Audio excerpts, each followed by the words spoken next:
Hello, and welcome to a chapter on vulnerability assessment and mitigating attacks.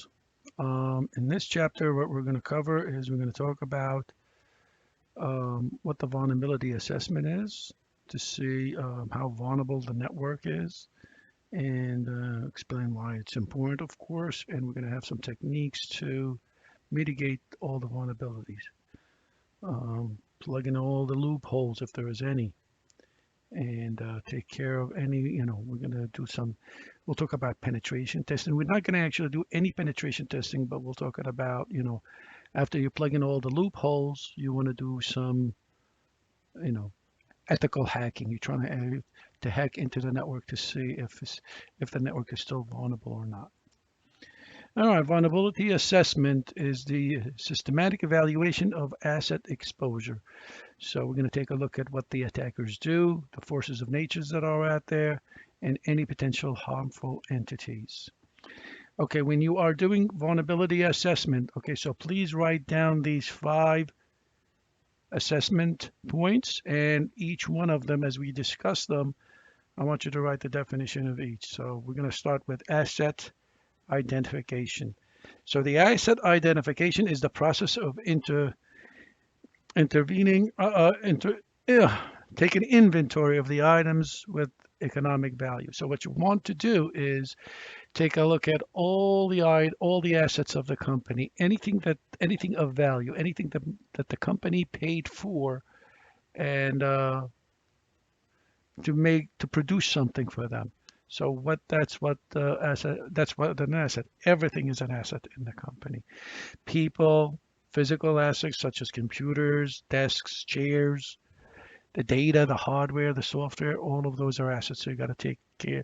You probably want to do that on maybe a yearly basis and determine the value of each of those items. So, assets critically to the organizational goal, are the people who are the most important people in the company, maybe the top research engineers, the software, the data is important, the computers, all of those.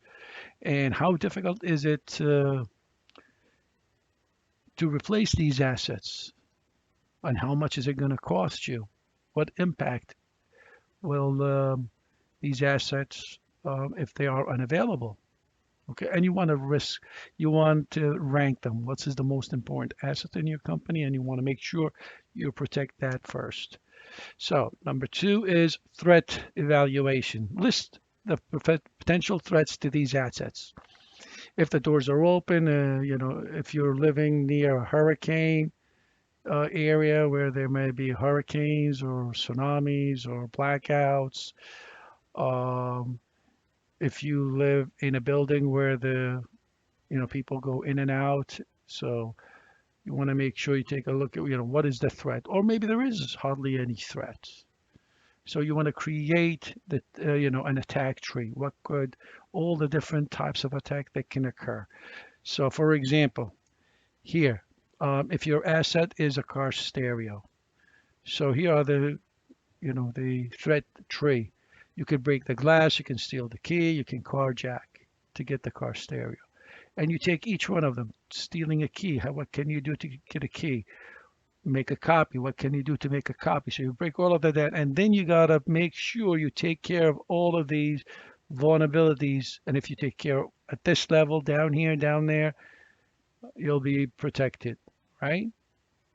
You'll protect your car stereo, for example. All right. Oh, and here's another example: attack tree for breaking into a grading system, right? So you can steal a password, defeat the security, or use an unattended computer. And then you take each one of them as we move along.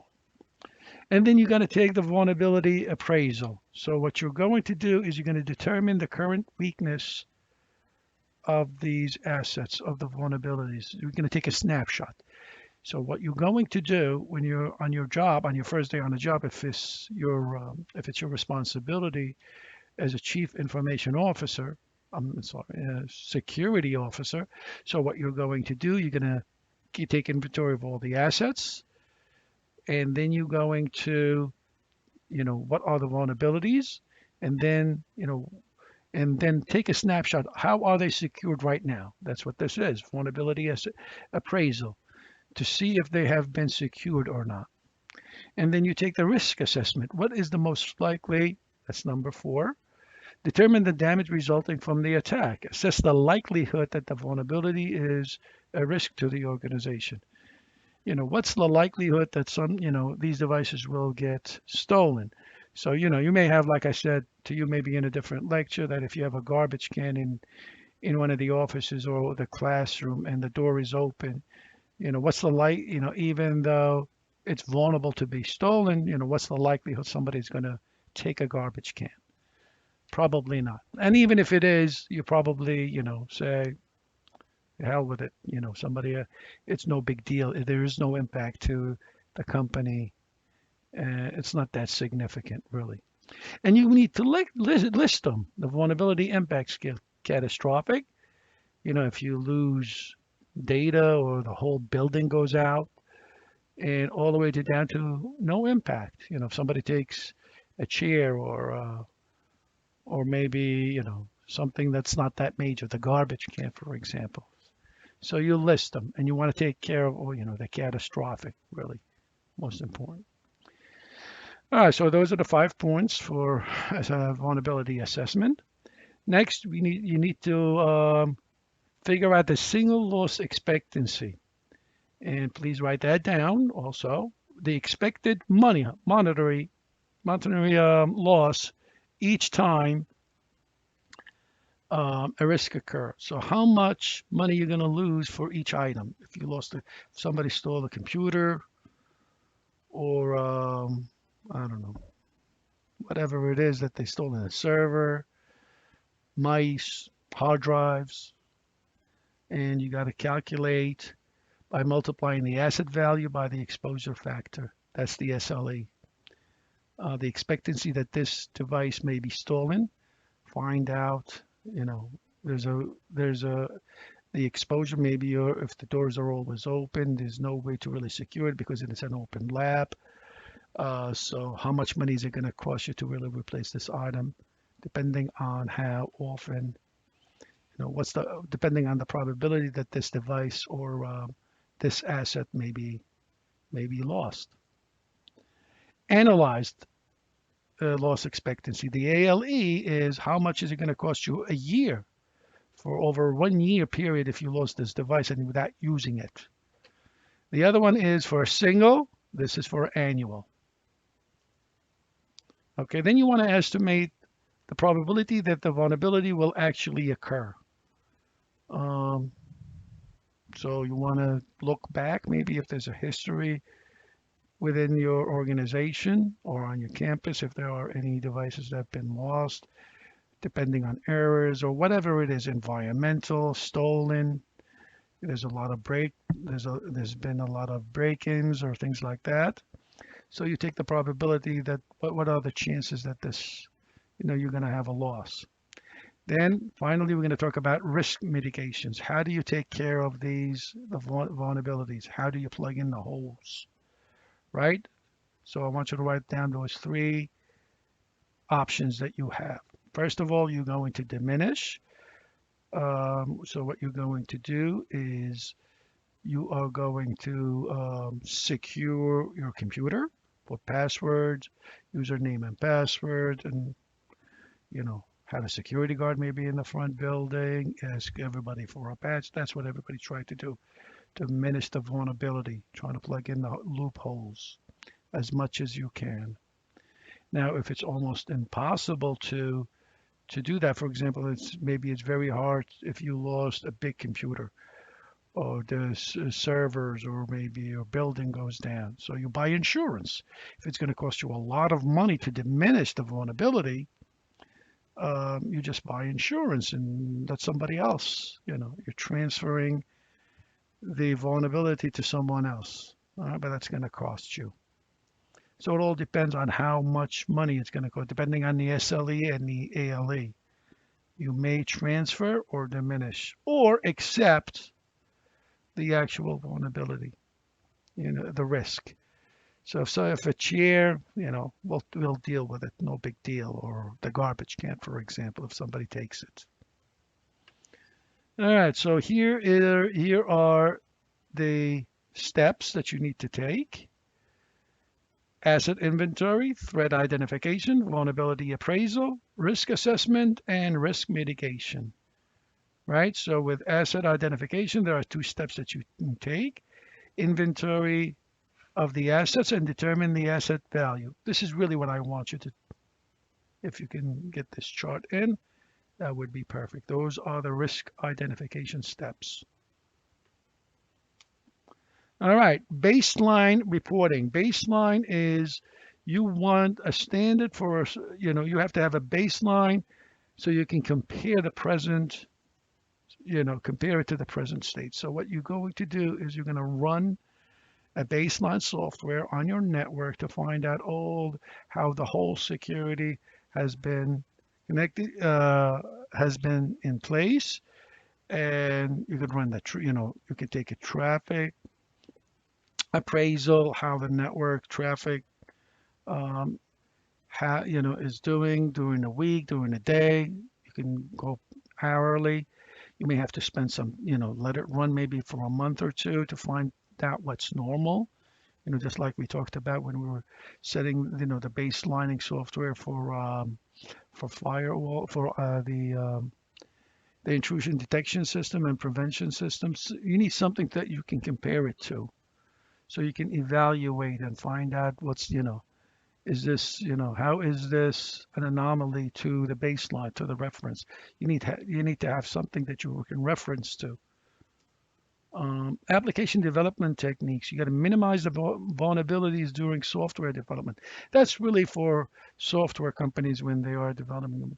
They'll do their best to plug in the loopholes, but when they are deployed, most of the time, there are some loopholes in there that they need to plug in, and those vendors, they need all their clients to really send them information about problems that they have, to report any issues whatsoever, no matter what it is. If it's the stability of the application that is in question, or the security, you need to report that. And of course, like we discussed earlier, what the vendor is going to do is going to take all of these, whatever the client is telling them, and create a security patch, and then deployed it. And you're immediately, what you're supposed to do when there's a patch being deployed, immediately install it, right? So the challenges to these approaches is the software application size just keeps growing and growing and bigger, and it becomes harder and harder to really, and there's harder and harder to really secure it, and it's almost impossible to find somebody that knows all the codes for a specific software. But there are hackers that can run exploit kits that can find out little loopholes. So it becomes more and more difficult. So more and more, the vendors will rely on what the clients are telling them to report issues to them, so that they can make their application safer and more stable. So that's that. What are the tools that are used for assessment? We can use port scanners. What are ports? Port numbers. Every application is assigned a port number. For example, when you send out email to an SMTP server, your data will be stamped with port number 25, because number 25 identifies the data that's in transit, that's an email data being sent to an SMTP server. If it's coming from a POP server, post office server, it'll be port number 69. No, 110, if I'm not mistaken. If you're telnetting, it'll be port number 23. If it's HTTP, it's port 80, HTTPS 443, and so on. So each application that you're transmitting will have ports.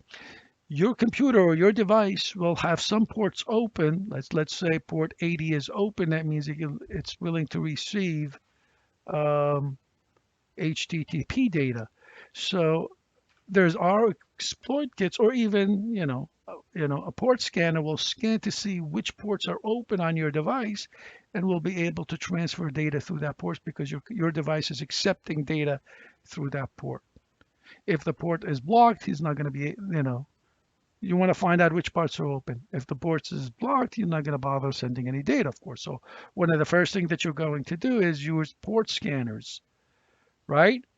So there are well-known ports. That's from 0 to 1024. There are registered ports where companies buy these ports, and no one else can use them. And so, for example, Cisco has port 2000 for their iPhones. And the dynamic ports or private ports that are used for any application to use, and you use that as your source port number. Okay, I think we discussed those, and we will be discussing those if you have not taken any of the network classes. Port numbers are extremely important. Without a port numbers, devices, routers will not be able to determine which application this data is going to. And here are some typical port numbers. TFTP is at 69, right? You can block these ports, so know that any of these ports that are not being used should be blocked. Only open up the port while you're transferring data, and then close it immediately, because our port scanners are scanning to see if you leave your port open, and then garbage will go into your device. You do not want to do that. That's why you should not leave a chat room open, and the port will always be open, so you can, so your friends know that you're there. And if there's a port scanner and sees that this chat room port is open, they may send you some viruses or rootkits or whatever. All right, so don't leave your computer or any ports on your system open. Always have them closed. The firewalls that Windows provide do a pretty good job in that. We don't have to worry too much about that. But don't just, and having any application in the startup folder, so when you turn your computer on, it starts up immediately and connects to the internet and opens up the port, that might be an issue. All right, so that's a security thing that you should think about. All right, so ports can be either open, closed, or blocked. All right, you definitely do not want them blocked. Closed meaning nothing can go in and out. Blocked means it's only open for specific users, like a firewall will only permit specific users. Otherwise, everybody else, blocked meaning it's open, but it's not allowing data to go in. Closed meaning it's shut down. That's it for business. No good. No one can use it whatsoever. So you want them to be closed. So no one will be able to open them, except you have to be connected to the actual router or the firewall and configure it to open. All right, here's a typical port scanner. Well, there's plenty of them around. This is just one of them.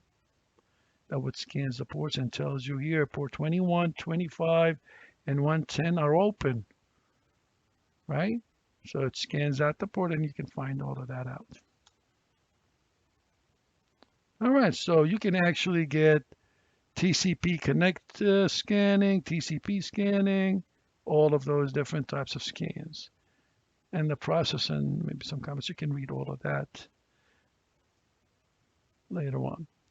Also, in addition to port scanners, you may use protocol analyzers. Now, protocol analyzers are typical free software such as Wireshark. Just go to wireshark.org and you can download a protocol analyzer. Or you may have a sniffer, a device that you can plug into the wall, and it will sniff all the data. All the data that's in transit you'll be able to see. So if your data is not encrypted, anything in clear text, those protocol analyzers will be able to capture.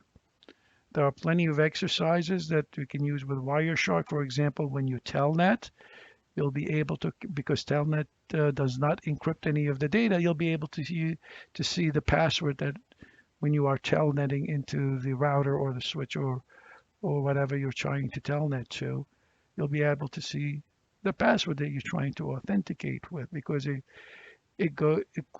travels in clear text, right? So the only way to mitigate against protocol analyzers or to encrypt your data. So you don't want to use Telnet, you want to use SSH, secured shell, because the password is encrypted while it's in transit. All right, these are typical protocol analyzers. Vulnerability scanners. Vulnerability scanners, products that look for vulnerabilities in a network system. The most maintain a database categorizing the actual vulnerabilities that they can detect. So you can buy those. They come in software. Here's a typical vulnerability assessment to find all the different types of loopholes. That's probably something you should definitely have if you're going to be a cybersecurity expert one of these days. All right, um, some examples of the vulnerability scanners capabilities. They can alert when a system network is added, detect when an internal system begins, maintain a log, track all the client and server application vulnerabilities, track which system communicate with other internal system. There's one that was password crackers, you name it, everything. This is like for when you're doing penetration testing. There's one problem with assessment tools is no standard for collecting or analyzing reporting vulnerabilities. Everybody has his own. And that might be a little bit of an issue because depending on your system and where you're going. If there's one open standard, this is the OVAL, the Open Vulnerability and Assessment Language is trying to make one big standard that's being used and it's more common now. So please write this down. The OVAL, the Open Vulnerability and Assessment Language, is designed to promote open and publicly available security content. It's going to standardize information transfer across different security tools and services. So this is one standard for vulnerability and assessment that's being developed, and I think it's for the past 5 years or so, it's been definitely gained tractions. Okay, here's a typical overlap or two. Okay, a honeypot. Please write this down. A honeypot is a server or a computer that is open system. There is no security whatsoever, and the whole idea is to really attract attackers to see what kind of attacks that they're trying, where they're trying to break into my device. Is it the HTTP, or are they trying to break into the email? Are they looking for passwords? So that's what a honeypot is. Just open up a device and see what kind of attacks. And after you find out what kind of attacks there is, then you develop some sort of a defense to protect against that kind of attack. And then bring down the honeypot. Don't just leave it on. The whole idea of a honeypot is to really find out what the attackers are trying to do. And once you found out, get rid of it. Don't just leave it open. I remember I worked for a company where somebody had a honeypot running 24/7. And when I asked him why did they do that, and he said, "Oh, this is well just have to have the attacks move away from our servers. So this way we direct them to the honeypot." But the problem is when you're creating so much traffic coming into your network, right? And most of it are bad. And then they're going to try to break into your network. So you're creating so much, even though if you're well protected, they may break in and they may create, and even if they don't break in, they're creating so much traffic. So once the honeypot does its job, get rid of it. You may create a honeynet. A honeynet is a whole and a network of honeypots. So where do you do that, by the way? You don't put it inside the network. You put the honeypot or the honeynet out in a DMZ zone. Please write that down. A honeypot or a honeynet has to be outside the private LAN into a demilitarized zone, into the DMZ zone. Of course, the DMZ zone has to be protected as well. All right. All right. So vulnerability scan is an automated software that searches for the system for known security weaknesses. Right. Any vulnerability assessments are going to do. And then you're going to have a list of all, all the different vulnerabilities. Now, when it comes to penetration testing, pen testing is what you're going to do is you're going to try to break into the network using many different techniques. Um, if and when we have a pen testing class, we're going to do a whole bunch of types of ethical hacking into a device or a network. We're going to try to do some password cracking to see how strong your password is. We'll try to break into a wireless network, WPA secured, whatever. You can use exploit kits, commands, whatever it takes. Attack maybe an ARP, trying to do a DNS poisoning, whatever. There's plenty of different types of attacks out there. Some for profit, some that just create denial of service attacks, you name it. So one of the first thing you could do is you can actually create your own company with that. You use a whole bunch of different vulnerability assessment tools to find out how vulnerable the system is. Maybe they don't have a password crackers or they don't have a firewall or anything like that. And then you can give a list of all the different vulnerabilities, right? And then you can do pen testing after you plug in all the holes, mitigate all the, put in a firewall, put security, secure the ports on the switch and so on. And then you do some pen testing to see if it's good, if what you did was the right thing. If not, then after you do your pen testing, then you tweak the defense a little bit more and so on. So vulnerability assessment tools, and then you pen testing. So you need to know how to use these vulnerability assessment tool, and you need to know what the hackers are using to attack your network. So you need to become a hacker yourself. So that's why we need to we're in the process of developing a course that's just for pen testing.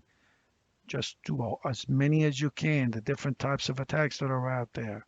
And they are constantly changing. You can buy on the dark internet, you can get exploit kits. Oh God, some of them are free, some of them you just pay anything. Really not much, but you don't have to be a techie. With one command, with one click of a mouse, you can create havoc on a network. All right. So pen testing is designed to exploit system weaknesses to find out if there's still any weaknesses. And of course, they'll tell you, oh, you were able to maybe find out what the password is. Maybe you have, how do you use a keyboard logger, for example, to capture, and how can you protect against that, right? To catch them some passwords. There's a black box testing. You can do pen testing, and the tester has no prior knowledge of the network whatsoever. So let's say you can come into the network and they tell you, okay, our network is secured. Can you please go in and test it? So you have some pen testing tools and you just try to do a little bit of attacks. You have no clue how the network is set up. That's black box testing. So write that down. White box testing. You really know how the network is connected. You've been involved in designing the LAN and how secure the network is, and then you try to test it to see if there's any vulnerability. Gray box. Okay, write down, by the way, the black box, the white box, and the gray box. The gray box, on the other hand, is limited information. You know a little bit, but not much. Either or, really doesn't matter. All right. It's best to learn how the network, by the way, works. It's best to be involved. A white box tester really knows his network, and as he or she learns what the vulnerabilities are, they'll be able to better protect the network, right? But you could be either a black box tester, white box, or gray box. It really doesn't matter. All right, mitigating and deterring attacks. The standard techniques for mitigating and deterring attacks are, please write those down: creating a security posture, configuring controls, hardening, and reporting. Creating a security posture. What is the strategy regarding security? You got to have an initial baseline configuration, standard security checklist. Make sure you have that system evaluated against the baseline, right? So you have to have that reference point, reference that we talked about earlier, and a starting point of security, right? And you continuously have to monitor the security and update your security policy. If you added any new software, hardware, and change management, what do you do when you installed a new software, when you changed hard drives, when you added new employees or added a van? This is a VLAN. This is, how do you manage all of these changes, right? They have to be reported and updated and make sure that if you added a new LAN or expanded the network, it does not cause, a security issues, or it does not compromise any other network in terms of security or performance, right? To remediate the vulnerabilities are exposed, make sure you take care of them, put a plan in place to address them. If they see anything vulnerable, if the door doesn't have a lock, for example, as simple as that, make sure you take care of that. Remediations, right? Configuring controls. You got to properly configure controls is a key to mitigating and deterring attacks, right? Some controls are detections. You got to have cameras, having configure user, accounts to users, having the username and passwords, and so on, right? So that's very important. Everything has to be in place, of course, even having a security guard. All right, some additional considerations, when normal functions are interrupted by failure, which is higher priorities, which you need to take care of. If there's, some sort of a catastrophe happens, what's the first thing you need to take care of? You know, um, is it the servers, the PCs, the people? Maybe, of course, the people, you want to take care of them first, get them out of harm's way, and then you have, what's your priority in terms of security and safety? Fail open lock doors, maybe you can have that. Something happens, safe lock automatically locks the doors, depending on your organization and what they want to do. Hardening, as we've discussed earlier, you eliminate as many security risks as possible. So please write down the techniques, those 4 techniques in protecting to harden the system. Harden accounts with passwords. So every account should have a password.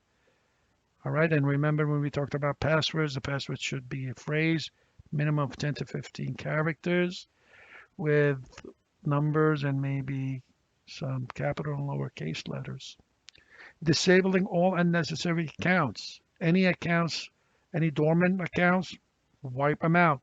So maybe you got to do that every once in a while, or have it done automatically, that the account expires after a certain amount of time.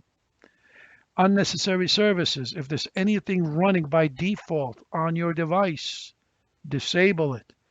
There's plenty of ways of doing that. There are applications that you could do that.